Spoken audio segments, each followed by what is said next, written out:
Hello everybody, Jacob from Wager Me This here. I moved my camera a little bit, well on my phone. We only got to see these parts, guys. I just randomly throw them down there and scoop them up. So the dice landing and all that, I'm not trying to controlled shoot or anything. So I don't think that matters all that much. Plus, we get to see everything we need to see right here. I'm not playing the hard ways and I'm not playing ATSs or nothing here on the video I'm doing. So this is a lot more clear. This lands on my camera on my phone is a lot better. So we're going to go with this. Clarity is awesome. So something I want to talk about today is the math part of the 6, 7, 8. All right, and I'm not going to delve into like the exact house edge math because I don't care about the house edge. House edge means nothing to a single player at a single table for a single session. But what I'm going to do is I'm going to talk about the 6, 7, 8 and why you should be doing it and why it works, why it's more consistent than a lot of other strategies. And as long as you keep your profit goal reasonable, you got to keep your profit goal in a reasonable range. The 6, 7, 8 is never going to get you a $10,000 day, but it's going to get you a lot of $200 days. So I actually got a small bankroll today. I'm only going to play with $500. $500 in fake chips. I'm actually going to stick it up here in the com. That way everyone can see I'm not trying to cheat. That's one of the things that bothers me about a lot of this stuff. I don't cheat. Why would I cheat? I'll put it in one of these racks. There we go. All right. We'll set it right there. Well, you know it's the bankroll. But anyway, so what we're going to do is we're going to play the 6, 7, 8 standardized style. All right, so if you only have $500, you got to make the 6, 7, 8 work with $500. So first of all, you should probably be at a table that accommodates that range. So you don't want to be at a table that's more than a $15 table because $500 just isn't enough. Anyway, so let's say we're at a $15 table. All right, so what you're going to have to do here, personally at this level, you need to play a $60 don't. I know that's a lot of a $500 bankroll, but if you don't, it doesn't really match up with what you're trying to do. All right, so here we go. $500 bankroll, $60 don't coming out. We started with a 3, 3, 6. All right, so that's our point. Here we go. So now in the 6, 7, 8, if you get the 5, 6, or the 8, you should play the iron cross behind it, right? So let's set up the iron cross. All right, now the iron cross, you have to start at a green chip, guys.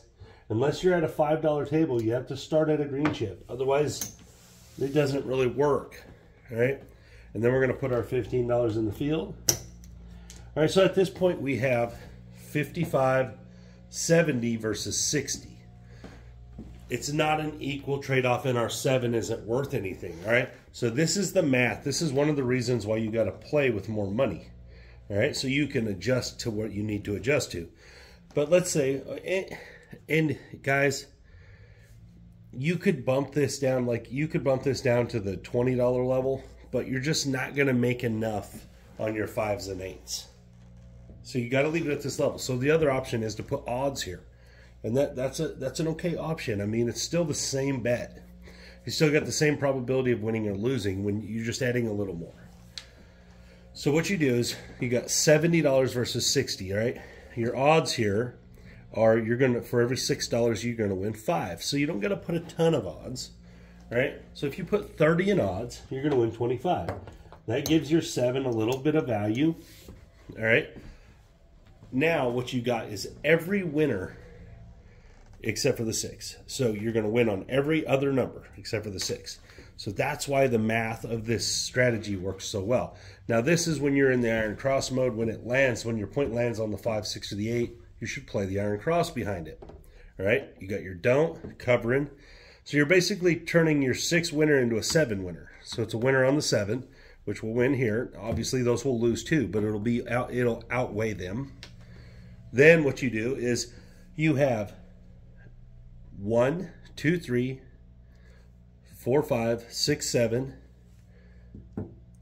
10, 14. Let's say this is the 7, 20, 25, 29, 32 ways to win.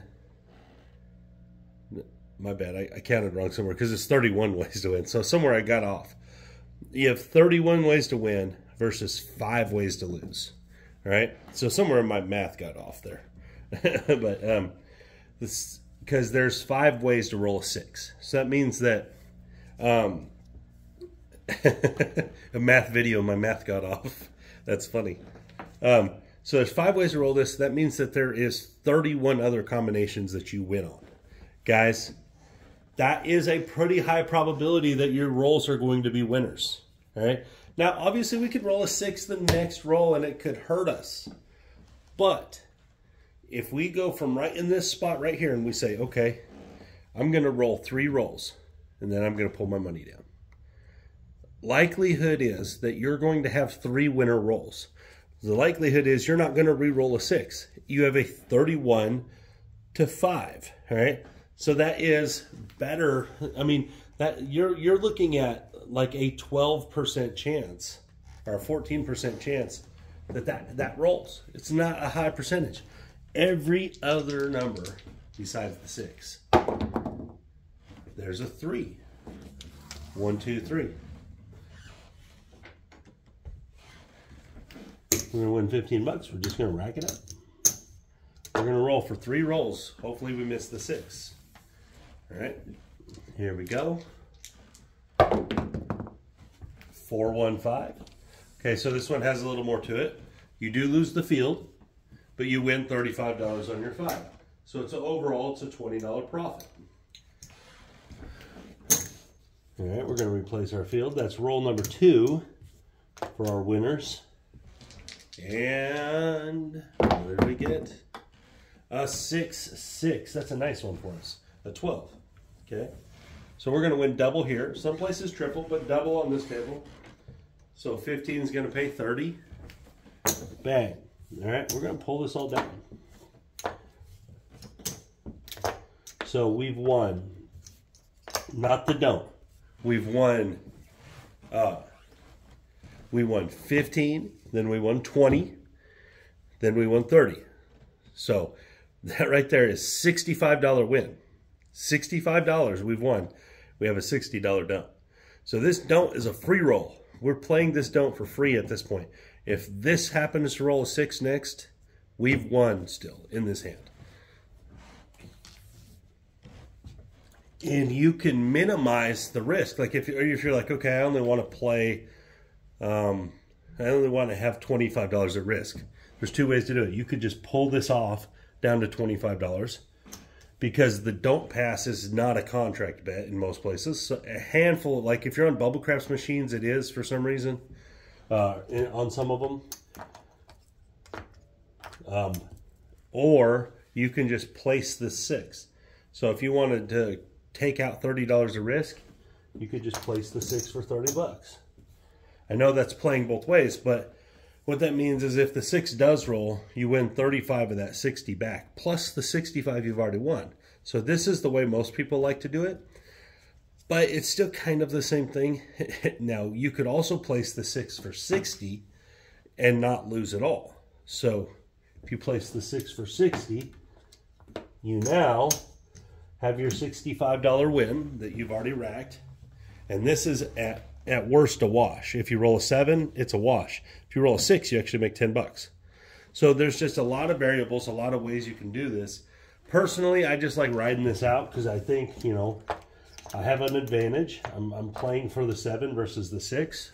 So I have a 1 combination advantage. So hopefully I win. If I don't, I don't. I don't worry too much about it. That was a 9, guys. Sorry it rolled. And a 10. And again, if you are comfortable with gambling, you can just leave your stuff up there. I gotta fix that. There's a bump there. All right, here we go. And a 5, 3 deuce.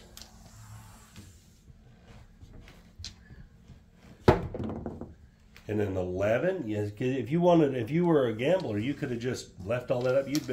Every one of them rolls were winners. Here we go. And there's our 6, so we should have placed it, I guess.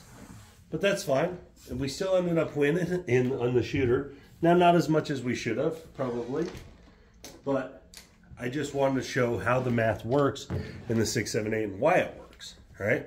So the next one, why do you have to play $60? The reason you have to play $60 is because you're playing the 6, 7, 8. So unless it's the 5, 6, or the 8 as the point, if it's the 4, 9, or the 10, we're going to just place the 6 and 8. So I want it to be able to cover it. So here we go. Oh, sorry. Did I bulk that? Okay. Let's do it again. Coming out.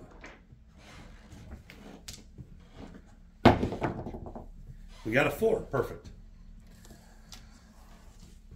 So now this is what I'm talking about. This is why we do $60, because we're going to put $60 up here. Now, you don't have to. If you're at a $15 table, you could put 18.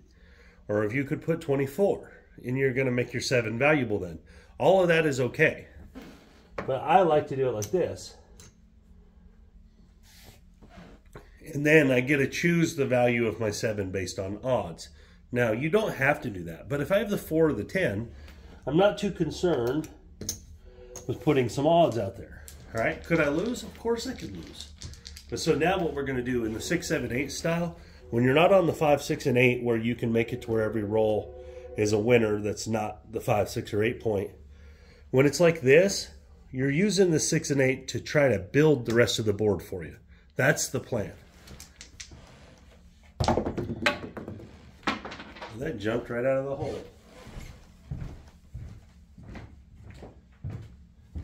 Sorry, guys. Dice went off the table.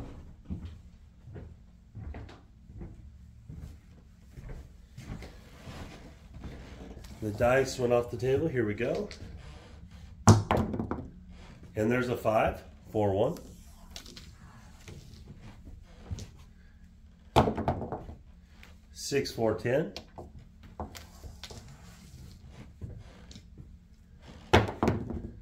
Five. Oh, I didn't talk about the math, right?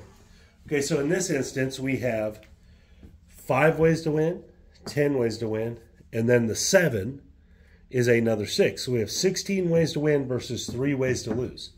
So in this instance, we're in great shape again. And what we're trying to do is we're trying to hit a few of these. That way we can spread out to the other numbers. And all we're rolling is 5s. 3 deuce 5. And you could actually play any of the other numbers. I just play the 6 and 8 because they have the highest number of combinations. And there's a 12.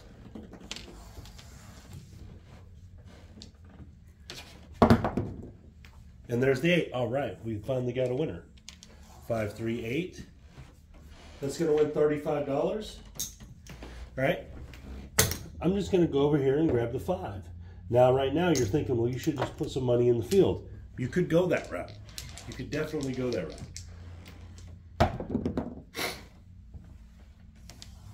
route. Sorry. Aces. We'd had money in the field. That'd have been a good one. 3. Okay.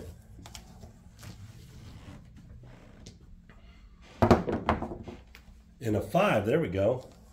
$35 winner. So another thing I want to point out is with the 6, 7, 8, you can only lose one side of the bet. You can't lose both. So if you roll a 7, you'll lose this side of the bet. But if you roll a 4, you don't lose these. You just lose this. That's another valuable thing with the 6, 7, 8. All right, now let's pick up the 9. All right, so now we've racked $20 in profit, but we've added 8 combinations by 4 and 4. We're still in the same initial boat, right? This is separate. The 5 and the 9 are not part of the initial risk. The 6 and 8 are what's part of the initial risk. So we only have to cover the initial risk with our dough. We could actually pull this down because at this point we've already rolled enough profit numbers. We don't really need that. We could count that profit as our 7 win. And that's something else. I don't like to leave the odds out there forever if I don't have to. All right, there's a hard 10.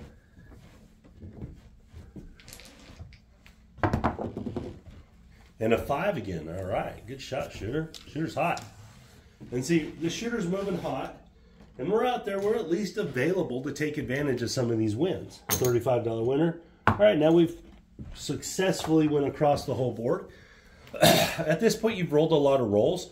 It's not an I don't know how to say it, but it's not a terrible thought to take this down, to take all of that down and just play against the 4. It's actually probably the better play. Look how many times you've won, at least 3 times, all right? So maybe you go for one more hit or something like that, or you reduce down to like the 96 across level, something like that. But the truth is, you've rolled a bunch of times already. So in the game, in the frequency part, sorry, my mouth ain't talking right today. In the frequency part of the game, you're getting closer and closer to the 7. That's going to come, guys. Make no mistake, it's coming.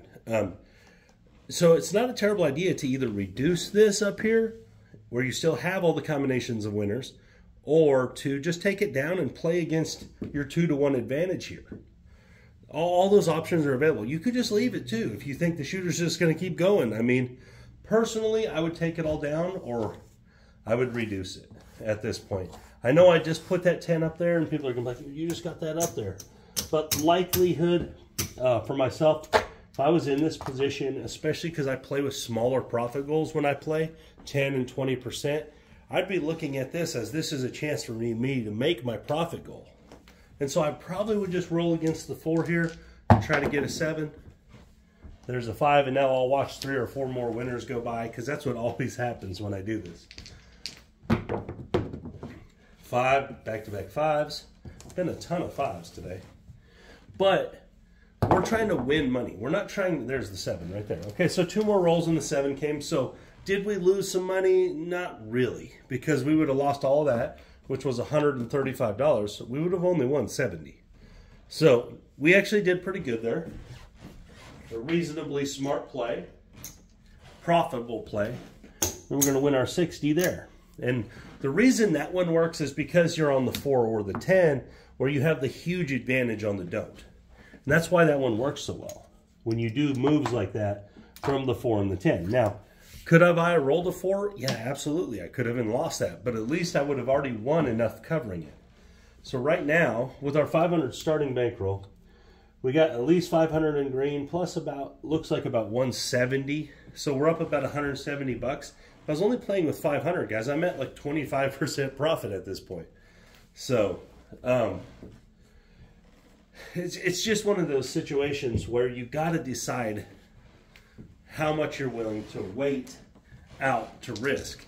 Because if it was me, I would be gone. I would 500, 600. Yeah, we're at like 150 in profit. I'd be done. I would be done with my day here on a $500 bankroll, because I don't want to give the money back. And guys, you're going to have bad runs as well as good runs. It's not always going to be good. So you know, I could roll a 7 and an 11 and then a 6 and then a 6 coming up, and I could just lose from here in 4 rolls. I could lose, you know, 180 bucks, all my profit. And it's not uncommon. That can happen. You want to take advantage of when you win. When you win, leave. When you win, stop. Do those things to make this win real.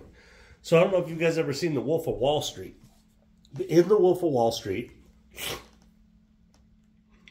Matthew McConaughey and Leonardo DiCaprio are meeting at a restaurant, and Matthew McConaughey is describing to him about how stocks work. He's like, stocks aren't real. It's not. It's fake. It's a fugazi. You know, he goes through the whole thing, and what he's saying is that they, you know, basically it's not real unless you make it real.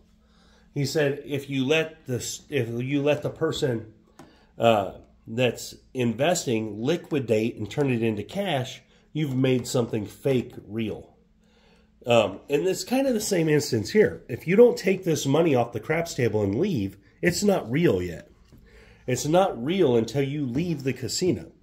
Even if you cash this out, put it in your pocket, but you're still in the casino, maybe you're over by the roulette table or a slot machine, and you stick a $20 in here, and now the money's not real yet. It's not real till you leave the casino and use it for something. And that's one of the things I want to point out to people is, guys, you're not going to win every day. But when you do win, when you actually win the game and you actually profit, use your profit for something. Make that profit real. Make it into something. Turn it into whatever it is you do. Turn it into concert tickets. Turn it into something, because it makes it real then. If you're just putting it back in your bankroll, building your bankroll, I'll hear it all this time. I hear people say this all the time. I'm just building my bankroll. I'm building my bankroll. What for? The game doesn't change. If you're playing $1,000 bets or you're playing $15 bets, it's the same game. So, is your goal to play $1,000 bets? I mean, my goal is not that when I play craps. I play craps with a purpose usually. 2 reasons. I'm either playing craps with people that I'm trying to teach or people that want to play with me, or I'm there with a purpose, with a profit goal, with something in mind that I'm trying to buy. So I'm trying to make the casino pay for my stuff. And so that's the other thing I do. I don't go there trying to win $10,000. I don't do none of that. To me, it doesn't make sense. It's so unlikely. If you want to go there and win $10,000, you should probably just play slot machines. Because over the course of a year, if you went there every weekend and played slot machines, you're probably going to have a couple jackpots. But not me. I don't play slot machines. I don't play any of that other stuff. I play this and a sports bet. I play a little tiny bit of roulette with my wife. Other than that, I don't play other games. So I'm there with a specific reason, a specific purpose in mind, with a specific goal that is attached to an actual item, an actual tangible, real world thing. And that's what I'm trying to do. And I advise people to do that. It makes you happy when you're watching your big screen TV and you know that your local casino paid for it. It makes it watch better. I'm telling you, when you're watching football, it's better football because you know that TV was paid for by your casino. It's a good feeling, right? You made your profit tangible. But anyways, that's what I got for you guys today. And I'm talking about the 678 because it's the strategy I play. And I've got a lot more new subscribers, and they look at my old videos. And guys, I've developed over time into the craps player that I am now. I started far different than I am now. So a lot of them videos are still available. And it's not that I don't like those videos. I just don't play that way anymore. So I play 678 basically only. I will play a handful of other things here and there, just like if I'm way up in profit every now and then, I might throw a 160 across out there and just see where it goes, stuff like that. But I generally don't deviate from the 678. But anyways, guys, thank you for your time. This is Jacob from Wager Me This.